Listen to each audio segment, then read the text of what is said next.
नमस्कार मैत्रिणींनो, स्वागत आहे तुमचं टेस्टी फूड या यूट्यूब चॅनलवरती। आज आपण बघणार आहोत शाही चिकन बिर्याणी।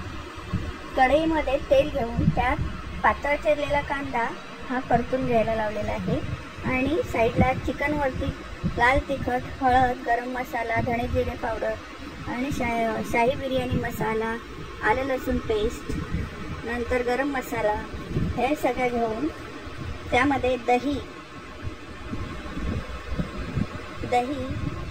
हे पाव किलो घेऊन मिक्स करायला लावलेलं आहे।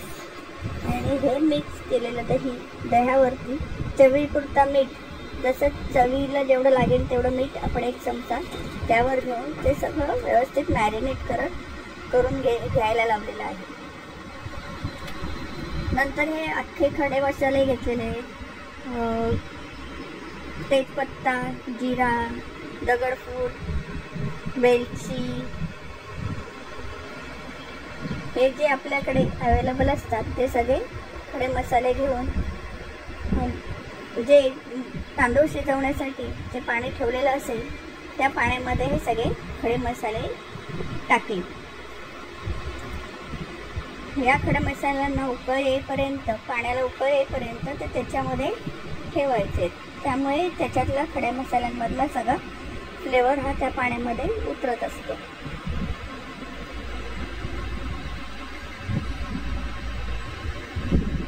त्यामध्ये एक चमचा साजूक तूप टाकलेला आहे आणि हा कांदा परतून घेतलेला आहे, लाल होईपर्यंत कांदा परतून घेतलेला आहे। पाण्यामध्ये एक चमचा मीठ टाकलेला आहे उकळत्या पाण्यामध्ये आणि थोडं लाल पडलेला कांदा हा मॅरिनेट केलेल्या चिकनमध्ये पण थोडासा मिक्स करून घेतलेला आहे आणि त्याच कढईमध्ये ज्याच्यात कांदा परतून घेतलेला आहे त्याच कढईमध्ये हे मॅरिनेट केलेलं सर्व चिकन परतायला टाकलेलं आहे।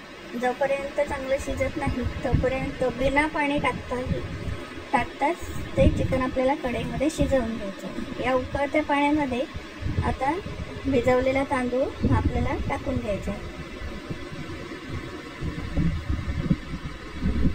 आणि उकळ येईपर्यंत थोडं चमच्याने ढवळून ते उकळ येईपर्यंत त्यावर झाकण ठेवायचं आणि पूर्णपणे तांदूळ शिजवून न देता थोडं 80% तांदूळ भात शिजल्यानंतर तो आपल्याला त्याचं पूर्णपणे पाणी काढून टाकायचं आहे जाळीमध्ये।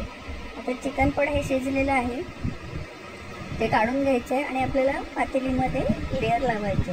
पूर्ण पहिल्यांदा पातेलीमध्ये भाताचा थर घेऊन त्यावर चिकनचा लेअर द्यायला सुरुवात करायची आहे। थोडे थोडे पीस करून सारखे एक लेअर चिकनचं आपल्याला द्यायचं।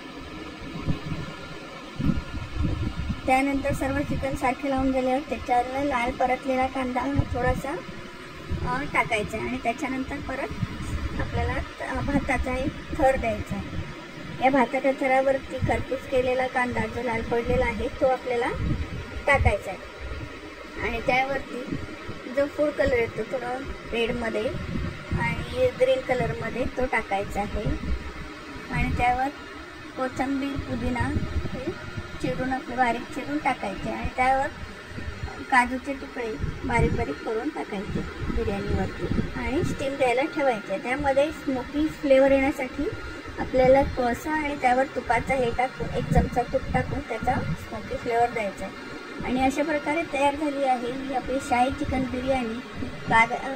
एकदम साधी, सोपी आणि पटकन होणारी, झटपट होणारी आणि टेस्टला पण एकदम छान। ही सगळ्यांनी तुम्ही पण करून बघा। आम्ही पण आता केलेली खाऊन बघतोय आणि त्याचा स्वाद घेतोय सगळे।